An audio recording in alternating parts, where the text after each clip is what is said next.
এক চাঞ্চল্যকৰ ঘটনাই জোকাৰি গ'ল নাজিৰাৰ চিকিৎসালয়। আজি বুধবাৰ ৰাতিপুৱা এক মৰ্মান্তিক ঘটনাই জোকাৰি গ'ল নাজিৰা লিগিৰি পুখুৰীস্থিত কৰ্মশ্ৰী হিতেশ্বৰ শইকীয়া অসামৰিক চিকিৎসালয়ত সংঘটিত হ'ল এক চাঞ্চল্যকৰ ঘটনা। উক্ত চিকিৎসালয়খনৰ জৰুৰীকালীন কক্ষতে এজন স্থানীয় যুৱকে চৰম পন্থা বাছি লোৱাক লৈ চাঞ্চল্যৰ সৃষ্টি হৈছে।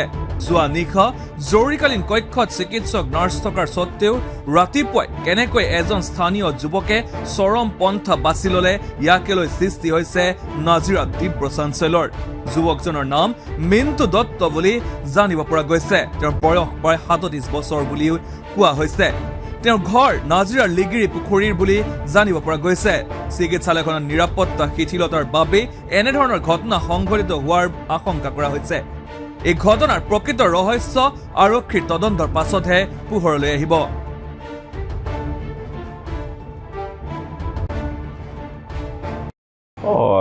আজি মানে মৰ্ণিং এৰাউণ্ড 6টামান বজাত এজন মানুহ এজনে আমাৰ এই ৰুম নম্বৰ 3 তাতে তেওঁ দৰ্জা লক কৰি মানে হেংগিং হৈছিলে। তাৰ অলপ পিছতে আমাৰ এগৰাকী চিষ্টাৰ তেওঁ গীতা তেওঁ দেখিলে, দেখি চিঞৰ বাখৰ লগাইছে। তাৰপৰা চিকিউৰিটিজনক ইনফৰ্ম কৰিলে। তাৰপৰা তেওঁৰ দৰ্জাখন ঠেলা মাৰি হুককেইটা তেতিয়া ভাঙি পেলাই তেওঁ দেখিছে তেওঁক উদ্ধাৰ কৰিছে। কনফাৰ্ম হৈছে যে তেওঁ হেৰি হৈছে, হেংগিং হৈছে। আৰু তাৰপিছত থকাটো থাকে। এই কাৰণত টাইমটো 6টা ৰাতিপুৱাইছে। সেই টাইমত পেচেণ্টটো কম আহে, ইমান পেচেণ্ট বাৰ্ডেন নাছিলে। কিন্তু চিষ্টাৰবিলাকে বাই এটা টাইম ইণ্ড্ৰত যিবোৰ ইনজেকশ্যন, যিবোৰ ট্ৰিটমেণ্ট কৰিবলগীয়া হয়, সেই তেওঁলোক তালৈ গুচি যায়।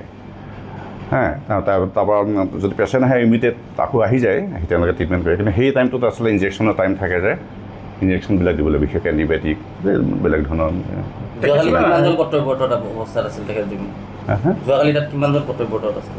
টোটেল 3গৰাকী চিষ্টাৰ আছিলে আৰু এজন ফৰ্টিয়েট আছিলে। যিহেতু বিভিন্ন সময়ত অভিযোগ পোৱা হয়, আচলতে যিসকল ৰোগী আহে আচলতে ইয়াত চিকিৎসক বা নাৰ্ছৰ অভাৱ মানে বিচাৰি পাবলৈ অকণমান অসুবিধাৰ সন্মুখীন হয় বুলি কয় যোৱা নিশাৰ ভাগত। কি ক'ব এই ক্ষেত্ৰত? আপোনালোকৰ আন্তঃগাঁথনি কিবা আশা আছে না? চিষ্টাৰ আমাৰ ডক্টৰ বা ষ্টাফ কম, সেইটো বেলেগ কথা। কিন্তু হ'লেও আমাৰ 24/7 ডেইজ এনি টাইম ডক্টৰ থাকে। কাৰণ আমাৰ সেইমতে ৰোষ্টাৰ বনোৱা আছে। কোনোদিনা আমি শুনা নাই যে ডক্টৰ নাই। আৰু ডক্টৰ নাথাকিলেতো বহুত সেইটো ইনফৰ্মেশ্যন আমি পাই যাম আৰু বহুত সেইটো হুলস্থুল হ'বগৈ। কাৰণ এজন চিৰিয়াছ পেচেণ্ট আহিব, ডক্টৰ নাপালে কোনো তেনেকুৱাতো কথা নাথাকে। হয়তো ইফাল সিফাল যাব পাৰে, হয়তো বাথৰুম গৈছে বা কিবা গৈছে। তাতকৈ কিন্তু ডক্টৰ নথকা কোনো কুৱেশ্যন আহিবই নোৱাৰে। তাৰমানে তেওঁ শুনা মতে তেওঁ মাজে মাজে আহে, ট্ৰিটমেণ্ট কৰে। তেওঁ ক্ৰনিক এলকহলিক পেচেণ্ট বুলি শুনিছোঁ। তেওঁ প্ৰায়ে আহে বোলে, চেলাইন ইনজেকশ্যন এনেকৈ ল'বলৈ আহে বুলি গম পাইছোঁ। সেইমতে নাই এইটোতো ৰহস্য। তেওঁতো যিহেতু আহিছে আৰু তেওঁ নিজে হুক মাৰি খালি যিটো কৰিলে আৰু সেইটো ৰহস্য কথাটো নাহে কোনোবা বা কিবা। কাৰণ নিজে এইটো কনফাৰ্ম যে দৰ্জাখন খোলা থাকিলেও কিবা এটা ভাবিব পাৰি।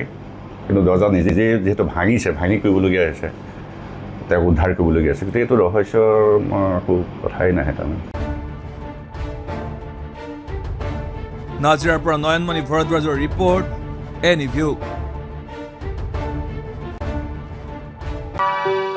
আপুনি বাৰু হাড়ৰ সমস্যাৰ কাৰণে পাটনালৈ যাবলৈ চিন্তা কৰি আছে নেকি? এতিয়া আৰু চিন্তা নাই। আপোনাৰ যিকোনো হাড়ৰ সমস্যা হ'লে এতিয়াৰ পৰা আৰু পাটনালৈ যাব নালাগে। কিয়নো এতিয়াৰ পৰা গুৱাহাটীতে পাব সেই সকলো সা সুবিধা। গুৱাহাটীৰ আমিনগাঁৱত অৱস্থিত Patna orthopaedic and multi speciality হস্পিটেলত কম খৰচতে পাব সেই সকলো উন্নত মানদণ্ডৰ চিকিৎসা সেৱা, য'ত অভিজ্ঞ চিকিৎসকৰ দ্বাৰা সম্পন্ন কৰা হয় বিভিন্ন ধৰণৰ হাড়ৰ অস্ত্ৰোপচাৰ। বৰ্তমানলৈকে 3000তকৈও অধিক ৰোগী সুস্থ হৈছে।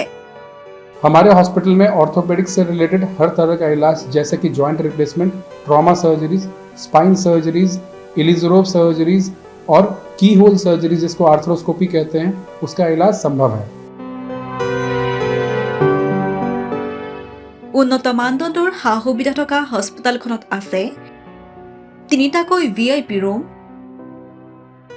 11টা কেবিন, জেনেৰেল ৱাৰ্ডত আছে 12খনকৈ বিচনা তথা 7খনকৈ বিচনাযুক্ত ICU।